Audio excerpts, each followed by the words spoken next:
তো গত 3 তারিখে আমি ইউনিয়ন পরিষদ থেকে পদত্যাগ করি। আমি ইউনিয়ন পরিষদের চেয়ারম্যান হিসেবে পরপর 3বার আমি নির্বাচিত হই এবং জননেত্রী শেখ হাসিনার নৌকাপতিকে আমি দুইবার নির্বাচন করি।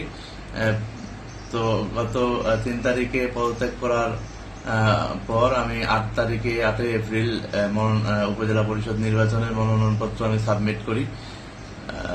তো তারপরে যে উদ্ভূত পরিস্থিতি তৈরি হয়েছে, যেটার সাথে আমি কোনোভাবেই সম্পৃক্ত নেই, এটা একটা ষড়যন্ত্র।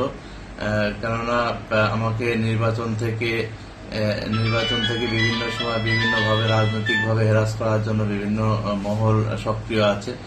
তো আগামী উপজেলা পরিষদ নির্বাচন সম্বন্ধে মাননীয় প্রধানমন্ত্রী জননেত্রী শেখ হাসিনা যে ঘোষণা দিয়েছেন, কোন মন্ত্রী বা সংসদ সদস্যর আত্মীয় নির্বাচন করতে পারবেন না, তো তারই আলোকে তার সেই ঘোষণার প্রতি শ্রদ্ধা রেখে এবং জুনাইদ আহমেদ পলক তার নির্দেশনা অনুযায়ী আমি আমার মনোনয়নপত্রটি উইথড্র করে নিচ্ছি এবং যেটা অফিসিয়াল যে প্রসেসগুলো আছে যত দ্রুত সম্ভব সেটা আমি সম্পন্ন করব এবং আগামী দিনে আমি একজন ক্ষুদ্র কর্মী হিসেবে, আওয়ামী লীগের একজন ক্ষুদ্র কর্মী হিসেবে আগামী দিনে থাকতে চাই। তবে আমার প্রতি যে উদ্ভূত পরিস্থিতি তৈরি হয়েছে সেটার সাথে আমি কোনোভাবেই সম্পৃক্ত নই এবং সেটা একটি ষড়যন্ত্রমূলক ঘটনা।